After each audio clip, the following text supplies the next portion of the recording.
అక్షయత అంటే చూడండి, యోహాను సువార్త 6వ అధ్యాయము 27వ వచనం చదువుతున్నా. 27వ వచనం చదువుకుందాం. క్షయమైన ఆహారము కొరకు కష్టపడకుడు గాని నిత్య జీవము కలుగుచేయు అక్షయమైన ఆహారము కొరకే కష్టపడు. క్షయమైన ఆహారం ఈ లోకంలో మనం బ్రతికినంత కాలము కూడా ఈ పనులన్నీ మనం వెంట ఉంటాయమ్మా. మరి దేవుని విస్మరిస్తే అక్షయమైన ఆహారం మనకు దొరకదు. దేవునికి స్తోత్రం కలుగును గాక. క్షయమైన ఆహారం కొరకు మనం కష్టపడుతూ ఉన్నాం ప్రియమైన దేవుని బిడ్డలారా. హల్లెలూయా. ఇక్కడ అంటూ ఉన్నాడు, క్షయమైన ఆహారం కొరకు కష్టపడకుడు గాని నిత్య జీవము కలుగజేయు అక్షయమైన ఆహారము కొరకే కష్టపడుడి. మనుష్య కుమారుడు దానిని మీకు ఇచ్చును. ఎందుకై తండ్రి అయిన దేవుడు ఆయనకు ముద్ర వేసి ఉన్నాడు. దేనికి స్తోత్రం కలుగును గాక. ఈ క్షయమైన ఆహారం అంటే దేవుని యొక్క రాజ్యం అన్నమాట. నిత్య జీవం అని దేవుని యొక్క వాక్యం సెలవిస్తుంది. మనం చూడండి, వాక్యం మనలో లోపిస్తే, వాక్యానికి మనం సరైన సమయం ఇవ్వకపోతే, దేవుడు మనలో లేకపోతే మనము క్షయమైన ఆహారం ఎలాగైతే క్షయమైపోతూ ఉంటుందో, క్షయమైన ఆహారం చూడండి, మన కడుపుకి అన్నం తింటూ ఉంటాం. దేని పని దాన్ని చేసుకుంటూ ఉంటది. కడుపుకి తిన్నది అంత ఏమైపోతుంది అంటే బహిర్భూమికి పోతూ ఉంటది. హృదయానికి తిన్నది ఏమవుతూ ఉంటదంటే దేవుని రాజ్యానికి సేరం చేస్తూ ఉంటది. దేవునికి స్తోత్రం కలుగును గాక. హల్లెలూయా. ఎందుకై తండ్రి అయిన దేవుడు ఆయన ముద్ర వేసి ఉన్నాడని చెప్పాను. తండ్రి అయిన దేవుడు ఆయనకు ముద్ర వేసి ఉన్నాడంటే ఎవరికి? యేసు ప్రభు వారికి. ఈ అక్షయమైన ఆహారం మనకు పెంచి పెట్టడానికి యేసు ప్రభు వారి లోకానికి వచ్చారు. అక్షయమైన ఆహారం అంటే నిత్య జీవం కలుగజేసే వాక్యం అని తెలియజేస్తుంది ప్రియమైన దేవుని బిడ్డలారా. దేవునికి స్తోత్రం కలుగును గాక. ఇక్కడ చూడండి, యెషయా 42వ అధ్యాయము 1వ వచనం చూస్తా ఉంటుంది. ఇదిగో నేను ఆదుకొను నా సేవకుడు, నేను ఏర్పరచుకున్న వాడు, నా ప్రాణమునకు ప్రియుడు, అతని యందు నీ ఆత్మను ఉంచి ఉన్నాను, అతడు అన్య జనులకు న్యాయము కనపరచును. దేవునికి స్తోత్రం కలుగును గాక. యేసు ప్రభు వారి లోకానికి వచ్చింది మనము అన్య జనాంగమై ఉన్నామా? మరి అన్న దేవుని బిడ్డలమా? అబ్రహాం యొక్క సంతానమా? కాదు. మార్పు చెందాము కాబట్టి మనము అబ్రహాం యొక్క సంతానమై ఉన్నాం. లేదంటే అందరూ కూడా ఈ లోకములు ఒక్క ఇశ్రాయేలీలు తప్ప కనుమవారందరూ కూడా ఎవరో తెలుసమ్మా? అన్య జనాంగమై ఉన్నాడు. అన్య జనములకు న్యాయము కనపరచడానికి యేసు ప్రభువు వచ్చాడు. దేవునికి స్తోత్రం కలుగును గాక. ఆయన ఈ లోకానికి వచ్చాడు, సువార్త ప్రకటించాడు. అనేక విధాలుగా ఆయన ఏం చేశాడు తెలుసమ్మా? సువార్త ప్రకటించి ఆయన ప్రతి విషయంలోనూ మారు మనసు విషయంలో ఆయన సువార్త ప్రకటించాడు. ప్రియమైన దేవుని బిడ్డలారా, దేవునికి స్తోత్రం కలుగును గాక. మరి మనం ప్రతి విషయంలోనూ కూడా మరి దేవుడు మనకు తోడుగా ఉన్నాడని నమ్మాలి. మనము చనిపోయే వారమై ఉన్నాం. క్షయమైన జీవితాలు మనం జీవిస్తున్నాం. అక్షయమైన జీవితాన్ని జీవించడానికి మనకి లోకానికి యేసు ప్రభువు వచ్చాడు. దేవునికి స్తోత్రం కలుగును గాక. మత్తయి సువార్త 6వ అధ్యాయము 31వ వచనం చదువుకుందాం. 31వ వచనం చూసినట్లయితే అన్నాడు, కాబట్టి ఏమి తిందుము, ఏమి త్రాగుదుమో, ఏమి ధరించుకుందామని చింతింపకుడు. అన్య జనులు వీటన్నిటి విషయమై విచారింతురు. అన్య జనులు అనగా దేవుణ్ణి ఎరిగినటువంటి వారు ఇంకెంతసేపు తిండుకోవాల, ఏమి ధరిందాం, ఏమి చేస్తారనే కోల తప్ప ఏమి ఉండదు. ప్రియమైన దేవుని బిడ్డలారా, మనం మార్పు చెందాం కాబట్టి ఇవన్నీ ఇక్కడ చూడండి, ఇవన్నీ మీకు కావాలనని మీ పరలోకపు తండ్రికి తెలియని అంటున్నాడు. దేవునికి స్తోత్రం కలుగును గాక. ఇవన్నీ కూడా మీకు కావాలనని మీ పరలోకపు తండ్రికి తెలియదు. మీరు ఆలోచించకండి అంటూ ఉన్నాడు. ప్రియమైన దేవుని బిడ్డలారా, మనం ఇదే తిండుకోవాలా, ఏమి సాయంత్రం మటనా, పొద్దుట చికెనా, లేకుంటే ఏమన్నా ఏంటి ఇదే పని అయిపోతుంది మనందరికి కూడా. మరి మనము వీటన్నిటికంటే కూడా దేవునికి ప్రిఫరెన్స్ ఎక్కువ ఇవ్వాలి. దేవునికి సమయం దేవునికి ఇస్తూ ఉండాలి. ప్రియమైన దేవుని బిడ్డలారా, హల్లెలూయా హల్లెలూయా. కాబట్టి మీరు ఆయన రాజ్యమును నీతిని మొదట వెతుకుడి, అప్పుడు అవన్నీ మీకు అనుగ్రహింపబడును. దేవునికి స్తోత్రం కలుగును గాక. మనం ఏం చేయాలి? దేవుని రాజ్యాన్ని ఎతకాలి. ఇక్కడ ఉంటే దేవుని రాజ్యం ఎలా కనిపించేద్దమ్మా? దేవుని రాజ్యం వెతకడం అంటే దేవుని యొక్క మందిరాలకు వెళ్ళాలి, వాక్యం వినాలి, వాక్యం మన హృదయాల్లో నిలుపుకుంటూ ఉండాలి, వాక్యానుసారమైన నడకలు నడవాలంట. దేవునికి స్తోత్రం కలుగుగాక. ఎక్కడ కూడా తప్పిదాలు ఉండకూడదు. మనకి ప్రతి విషయంలోనూ దేవుడు మనకు తోడుగా ఉన్నాడని నమ్మి మనం జీవిస్తూ ఉండాలి. రేపటిని గూర్చి చింతించకుడి, రేపటి దినము దాని సంగతులను గూర్చి చింతించును. ఏ నాటి కీడు ఆ నాటికి చాలును. దేనికి స్తోత్రం కలుగుగాక. ఏ నాటి కీడు ఆ నాటికి చాలును అంటూ ఉన్నాడు.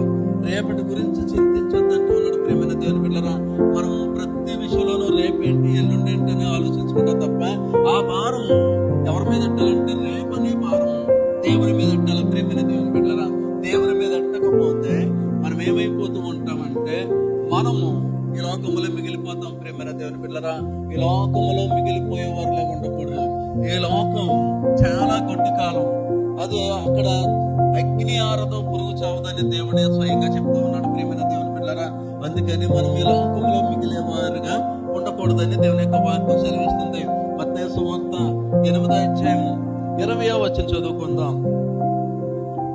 అందుకు యేసు నక్కలకు బొరియలను ఆకాశ పక్షులకు గూళ్ళును నివాసములు కలవు, గాని మనిషి కుమారునికి తల వాల్చుకున్నటకైనను స్థలము లేదని అతనితో చెప్పాను. దేవునికి స్తోత్రం కలుగుగాక. హల్లెలూయా. ఇక్కడ పై వచనం కూడా ఒకసారి మనం ఆలోచిస్తూ ఉంటే, పై వచనం చూసినట్లయితే 19వ వచనం చూసినట్లయితే, అంతటా ఒక శాస్త్రి వచ్చి, బోధకుడా, నీవెక్కడికి వెళ్ళినను నీ వెంట వచ్చేదనని ఆయనతో చెప్పాను. దేవునికి స్తోత్రం కలుగుగాక.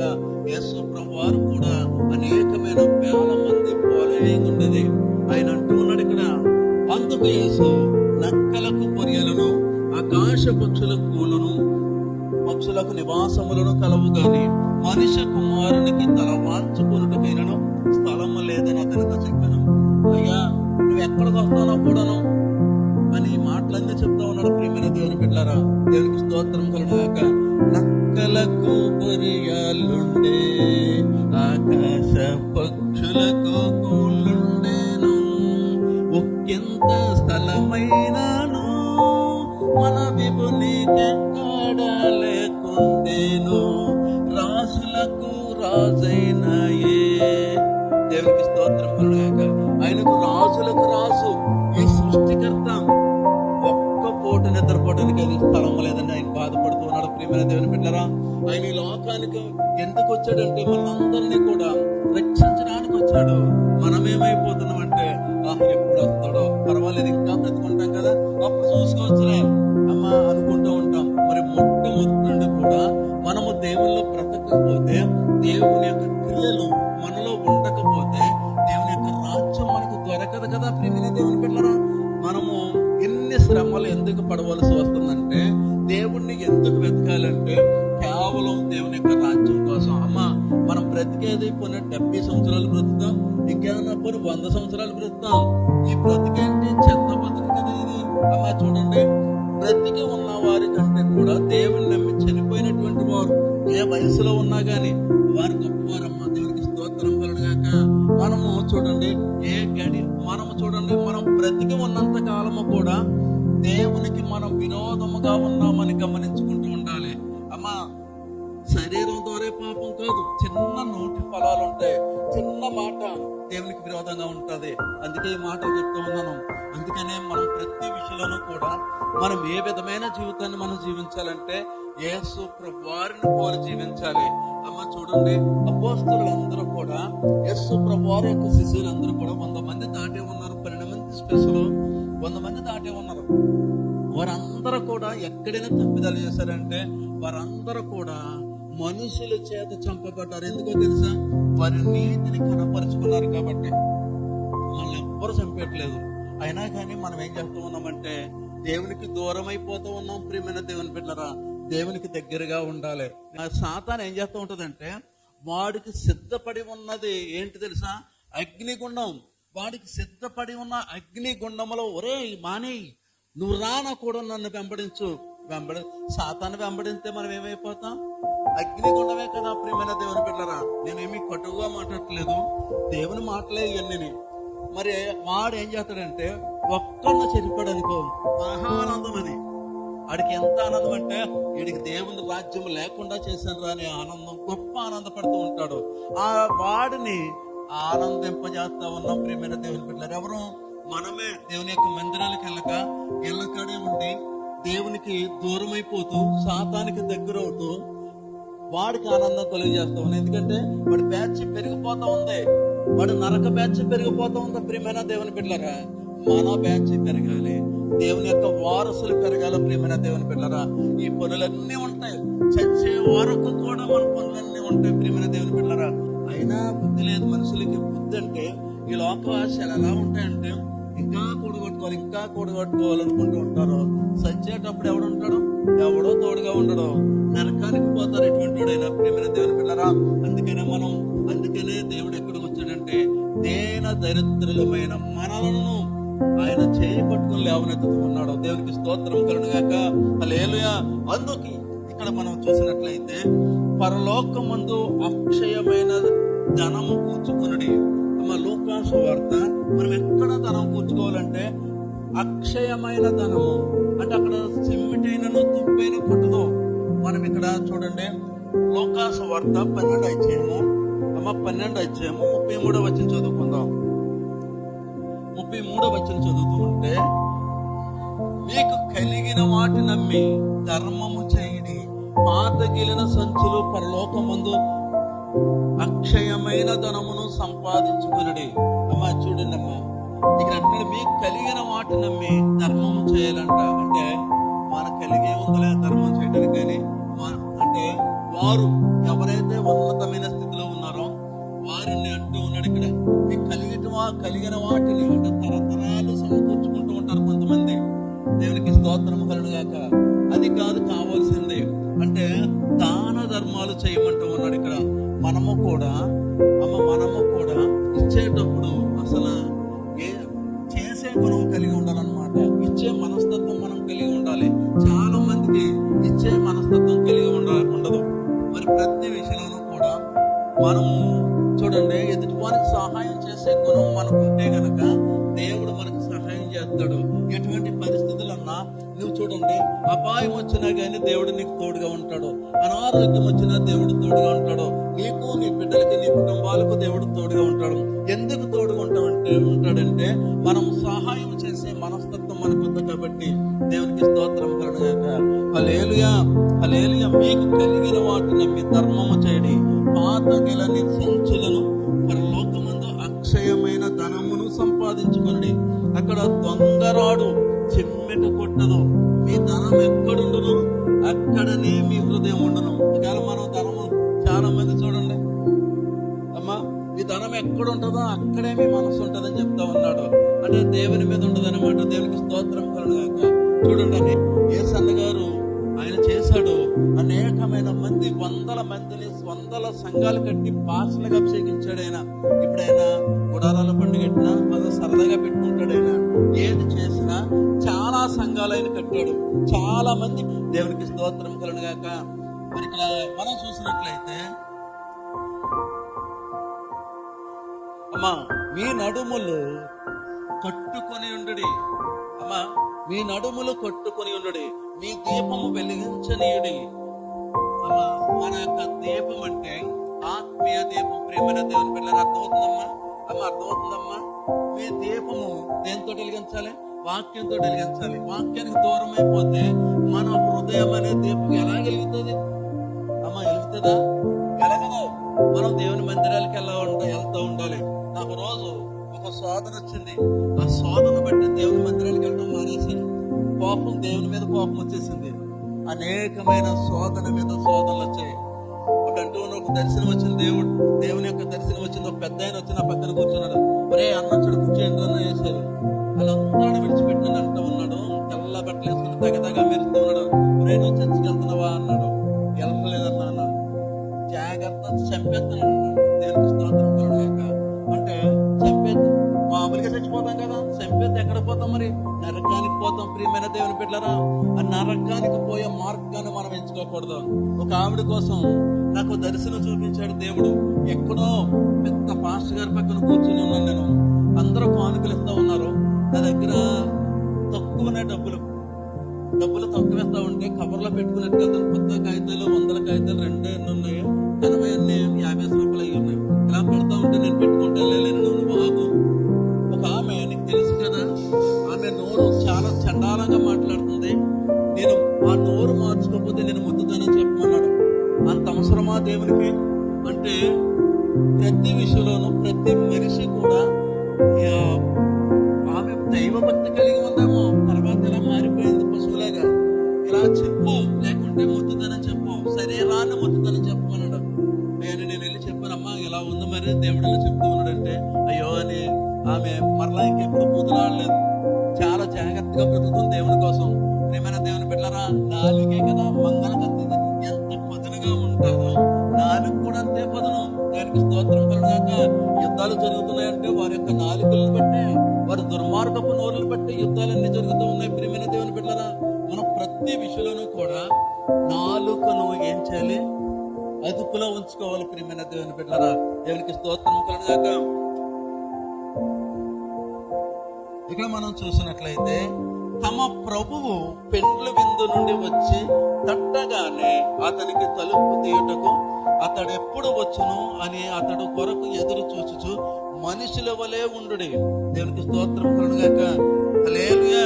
ఇక మనం చూసినట్లయితే రోమీయులకు రాసిన పత్రిక 2వ అధ్యాయము 7వ వచనం చదువుకుందాం. 2వ అధ్యాయం 7వ వచనం చూస్తే, సత్క్రియలు ఓపికగా చేయొచ్చు, మహిమను ఘనతను అక్షయతను వెదకు వారికి నిత్య జీవమునిచ్చును. సత్క్రియలు ఓపికగా చేయాలంటే మనం బ్రతికి ఉన్నంత కాలము కూడా మంచి పనులు చేయాలి. ప్రియమైన దేవుని బిడ్డలారా, ఎదుటివాన్ని కట్టేగాడు కానీ, లేకుంటే ఎదుటివాన్ని ఆదరించేగాడు కానీ, ఎదుటివాన్ని చేరదీసేగాడు కానీ, ప్రతి విషయంలోనూ కూడా ఓర్పుతో చేయాలని దేవుని యొక్క వాక్యం సెలవిస్తుంది. ఏంటంటే ఉన్నాడు, అయితే ఇక్కడ చూడండి, సత్క్రియలను ఓపికగా చేయొచ్చు, మహిమను ఘనతను అక్షయతను ఎదకు వారికి నిత్య జీవమునిచ్చును. అక్షయత అంటే చూడండి, మన శరీరాలన్నీ ఎన్నే ఒకప్పుడు ఏదో ఒక రోజున క్షయమైపోతాయి. ఇది మట్టే కనుక క్షయమైపోతాయి. అంటే మట్టి కనుక మట్టి అయిపోతూ ఉంటాయి. మనము చూడండి అక్షయతను ధరించుకుంటాం. మనం చనిపోయిన తర్వాత అక్షయతను ధరించుకుంటాం. వెంటనే దేవుడు వేరొక రూపాన్ని మనకి ఇస్తాడు. ప్రియమైన దేవుని బిడ్డలారా, దేవునికి స్తోత్రం కలుగాక. దేవదూతల రూపంలో మనం ఉంటాం. దేవునికి స్తోత్రం. హల్లెలూయా. మనము ఈ లోకం కోసం మనం జీవించక్కర్లేదు. మనము కొద్ది జ్ఞానం వచ్చింది కాబట్టి, వాక్యం దేవుడు రక్షించబడుతూ ఉన్నాం కాబట్టి, వాక్యాన్ని వెతుకుతూ ఉన్నాం కాబట్టి, ఈ క్షయమైపోయే లోకంలో మనం ఉండటానికి మనం ఆలోచించకూడదు. కానీ ప్రియమైన దేవుని బిడ్డలారా, అక్షయతను వెతకాలి. ఈ అక్షయత ఏం చేస్తుందంటే నిత్య జీవాన్ని ఇస్తుంది. ప్రియమైన దేవుని బిడ్డలారా, నిత్య జీవం అంటే దేవుడు ఎంత కాలం ఉంటాడో దేవునితో సమానంగా మనం ఉంటాం. ప్రియమైన దేవుని బిడ్డలారా, దేవునికి స్తోత్రం కలుగాక. హల్లెలూయా. అయితే పేదములు పుట్టించి సత్యమునకు లోబడక దుర్నీతికి లోబడి వారి మీదకి దేవుని ఉగ్రతయు రౌద్రం వచ్చును. అయితే పేదములు పుట్టించి, చూడండి, నేను అదే చెప్తా ఉన్నాను కదా, కుటుంబాల్లో కూడా భేదాలు పుట్టిస్తూ ఉంటారు. అన్నదమ్ములు, అక్క చెల్లెళ్ళు, తల్లిదండ్రులు కూడా భేదాలు పుట్టిస్తూ ఉంటారు. యాకోబు గురించి రాత్రి చెప్పుకున్నాం. మరి అక్కడ పెద్ద కొడుకు ఇవ్వాల్సిన ఆశీర్వాదాన్ని ఎవరికి ఇచ్చారు? చిన్న కొడుక్కి. ఇద్దరు ఒక్క కొడుకును పుట్టినటువంటి వారే. తల్లి ఏం చేసింది తెలుసా? దేవునికి స్తోత్రం కలుగుగాక. ఆ పెద్ద కుమారుడు యొక్క ఆశీర్వాదాన్ని చిన్న కుమారుడికి ఏర్పాటు చేసింది. ఎందుకో తెలుసా? స్వార్థం. పేదములు, దేవునికి స్తోత్రం కలుగుగాక. అంటే వారికి అయితే వారు ఇజ్రాయేల్ ప్రజలు కాబట్టి, వారికి దేవుని యొక్క వాగ్దానం ఉంది కాబట్టి వారందరూ కూడా రక్షించబడతారు. ప్రియమైన దేవుని బిడ్డలారా, యేసు ప్రభు వారిని సిలువ వేసిన వాడు కూడా రక్షించబడతారు. మనకు అవకాశం లేదు ప్రియమైన దేవుని బిడ్డలారా. ఎందుకంటే యేసు ప్రభు వారి లోకానికి వచ్చింది మరణించడానికే. ప్రియమైన దేవుని బిడ్డలారా, దేవునికి స్తోత్రం కలుగుగాక. వారి యొక్క మనోనేత్రం మూయబడింది కాబట్టి వారు ఆ పని చేశారు. మనం అయితే మన యొక్క మనోనేత్రం తెరవబడింది కాబట్టి మనం దేవుని నమ్ముతూ ఉన్నాం. ప్రియమైన దేవుని బిడ్డలారా, మనోనేత్రం తెరవబడకుండా దేవుని నమ్మం. ప్రియమైన దేవుని బిడ్డలారా,